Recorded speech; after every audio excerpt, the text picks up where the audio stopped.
In this episode, we'll be digging deep to find out why in Fuddrucker's gullet, 6% of the critics didn't like Marvel's Iron Man. To get to the bottom of why anyone dislikes this great film, let's review the critics. Iron Man was not the first Marvel movie to be put to the big screen, but it did kick off the Marvel Cinematic Universe, culminating with 2019's Endgame, with Spider-Man: No Way Home being the MCU's post-credit scene. We're still trying to figure out what all this MCU wannabe crap is. But with the arrival of Marvel Messiah, maybe Marvel fans are entering into better times. Iron Man has infamously maintained a general top 5 status in the MCU for its 20-plus year run. On Rotten Tomatoes, critics have garnished an impressive 94% approval rating, while audiences have given it 91%. The general consensus here at RTC is that Iron Man absolutely deserves 100% from both parties. In this video, we're going to roast the critics who gave Iron Man a rotten score. The critics have reviewed the movie. Now we're going to review the critics. New Yorker claims that there's a slightly depressed, going-through-the-motions feel to the entire show. This is weird, because if Iron Man feels like anything, it's fresh. Keep in mind this review came when the movie did in 2008. The MCU wasn't even a thing yet. Spider-Man and X-Men were the only Marvel propers on people's minds, and most audiences had already forgotten about Fantastic Four, Ang Lee's Hulk, Daredevil, and yes, Howard the Duck. It was all a pipe dream. Superhero fatigue was not yet a diagnostic. So no, Happy Hogan, there were no motions to go through, as Iron Man was a standalone film at that point. The Los Angeles Times review for Iron Man asks us to examine the entire article. On Rotten Tomatoes, their review says, Downey's unbeatable charisma makes these problems less troublesome than they would be otherwise. But wouldn't it be nice if they didn't exist at all? So, what problems is this reviewer talking about? Let's take a look. The Los Angeles Times article starts off by lamenting the name Iron Man. The article says, Iron Man? This is the name for a superhero? Rather than sounding like a six-pack of blue-collar beer, shouldn't the handle for a fighter for truth and justice be something sleek and modern like Titanium Man or even Uranium Al? Isn't Iron Man a little old school for today's computer-generated movie franchise world? Marvel introduced Iron Man in 1963.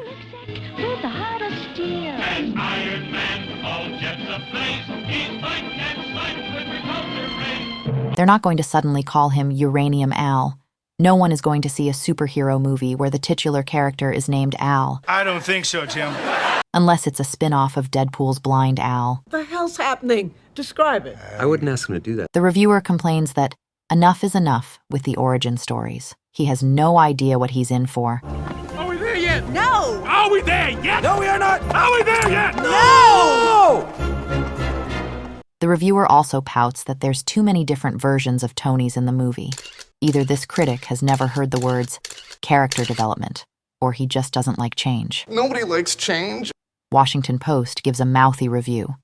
The critic says, toggling between Stark's impish goatee and Iron Man's full metal body condom, and amid so many generic fireballs, kill shots, and ear-splitting thumps, bumps, and crunches, the film finally collapses under its own weight. While the rest of us are having a good time, this lady is nitpicking Tony Stark's facial hair and impishly making sexual innuendos about his costume. I'm not sure what generic fireball she's talking about. And aren't kill shots kind of a mainstay in any given action film? As for the ear-splitting thumps, bumps, and crunches, maybe she'd be better suited watching A Quiet Place, which we did a video on. You should check it out. And in no way does Iron Man collapse under its own weight. It effortlessly builds upon the story it sets out to tell, and then builds and builds and builds and builds. Guardian says, despite the convulsively jittery address to the role, Downey is never in the smallest degree engaging in the way director Jon Favreau appears to think. What? What? What are you talking about? I'm sorry, what? RDJ is as memorable and engaging as Johnny Depp, Michael Keaton, and Christopher Lloyd. The reviewer for Guardian is the only person who would ever argue that Robert Downey Jr. wasn't born to play Tony Stark and Iron Man. One guy's opinion says, Though he's been given A-list treatment, Iron Man can't escape being a little, dare I say it, tinny. It doesn't crash, but it doesn't soar either. I'd like to know at what point does this movie not feel like it's zipping, darting, speeding, soaring, flying, and coursing through our veins like shots of adrenaline. One guy's opinion wouldn't know what fun is, even if it zipped up his ass and exploded into a giant ball of confetti. Christian Science Monitor says, I suppose it's asking too much for a great actor to be matched up with a great director. Hey, don't you dare talk bad about Jon Favreau. This is the man that single-handedly saved Christmas, Disney remakes, and Star Wars.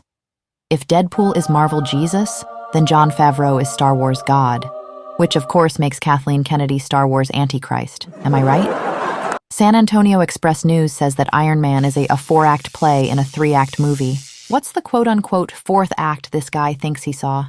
Did he spend too much time with the deleted scenes? ReelTalk Movie Reviews complains that there aren't enough action sequences. I've got 1 word and 2 syllables for Mr. ADHD, drama. Yes, that is what makes Iron Man such a standout superhero/action/science fiction film. It has a little thing called drama, pathos, character development, world building. This guy needs to go back to watching Muppet Babies, where the plots are much less complex. The critic for NewsBlaze is clearly holding a grudge against her drunken ex-husband. She says, Iron Man's got goofy Robert Downey Jr. wisecracking his way through unlikely feats and fantasy politics, with all the determination of someone who just wandered in from the corner bar. Too soon, NewsBlaze. Too soon. Also, can we let it go now? Yeah, well, okay, well then let me just ask you a few more questions and you can answer them if you want to and not if you don't want to. I mean, so only got this much left anyway. Well, I think we've got 3 more minutes on our agreement. Your foot's starting to jump a little bit. You better get to your next question. The reason I'm asking about the past is that you've talked in other interviews again about your relationship with your father and the role of all of that in the dark periods you entered and taking drugs and drinking and all of that. And I just wondered whether you think you're free of all of that, or whether that's still something. I'm sorry, I really don't. What are we doing? Well, I'm just asking questions. That's all. Right. I mean, Okay, that's okay. Bye. Thank you, guys. are you? Oh, I'm sorry. Take your mic. It's okay. Yeah, you're right. Thank you. Do you? You seem okay. It's just getting a little dinosaur in your. No. Look, I don't want to do that. Thank you. Film Freak Central says, garden variety pop heroism wish fulfillment marinated in Robert Downey Jr.'s effortless, insouciant sauce. What in the freaky toad hump is this guy talking about? Get your mind out of the buffet, man, and focus on the film. New York Press says that Iron Man is a dispiriting attempt to apply superficial principles to inherently silly kid culture. What, pray tell, is even remotely childish about Iron Man? Can kids enjoy it? Sure. But only because their cool dads are turning it on for them. Cool dad. Armond White needs to learn how to be a cooler adult while maintaining a boyish charm. Houston, we have no problemo. Atlantic City Weekly stands mostly alone in saying, hoping to blend comic book superhero thrills with the relevance of the real war-torn world, Iron Man fails at both endeavors. In what way does this film even remotely fail? If Atlantic City Weekly had said it fails as a romance, sure.